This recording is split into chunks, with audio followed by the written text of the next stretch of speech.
Welcome to Insights with Thomas Caldwell on Thursday, April the 2nd, 2026. Okay, Tom, we've talked enough about President Trump.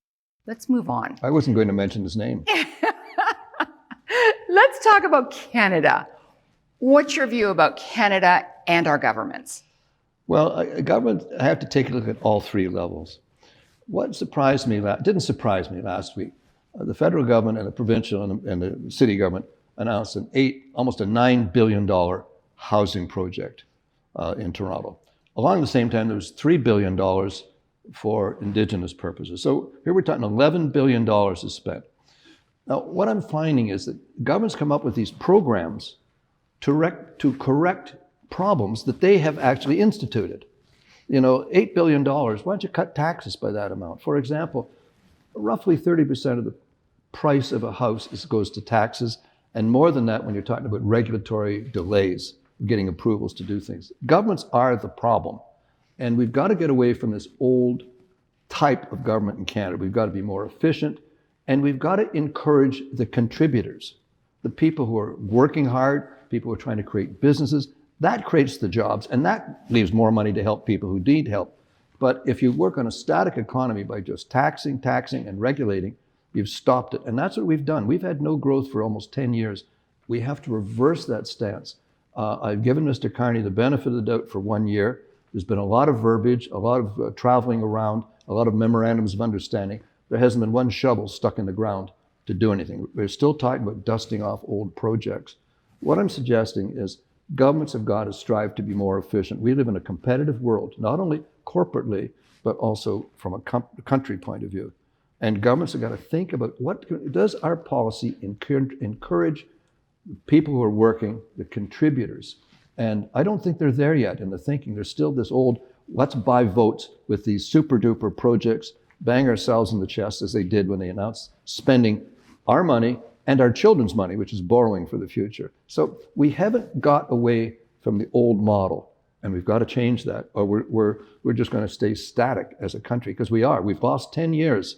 And I haven't seen a dramatic change in terms of action. Lots of talk, not enough action. Okay, so we've heard your views. What do you think? I have more views.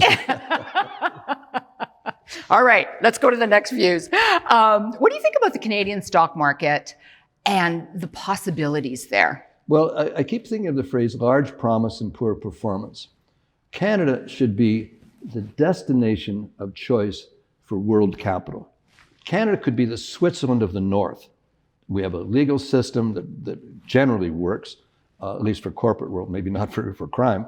But my point here is this is the place you can go for safety. And the potential of Canada, and everybody talks about our natural resources. Our real potential is our human resources. We have people with good attitudes, great educations, who want to do something.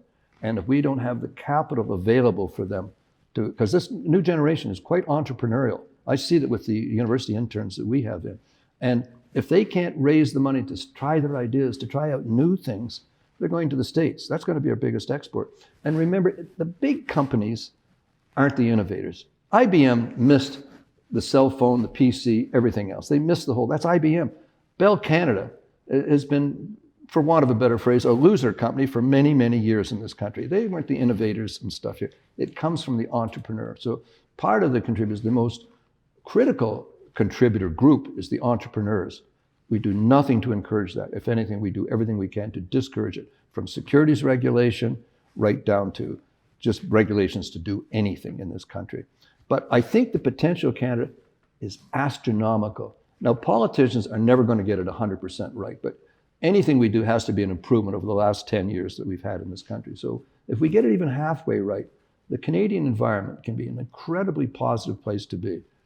Stable, semi-normal politicians, maybe incompetent, but still semi-normal, a rule of law, more or less. So there's lots of potential, and not to mention the resources, but again, natural resources, which by the way, we've sold out already, that's controlled by foreigners. And that's part of this whole taxing situation.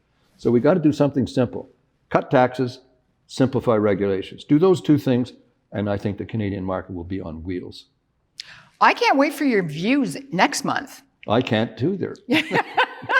Thank you so much for your insights, Tom. Thank you. And thank you all for watching. Bye for now.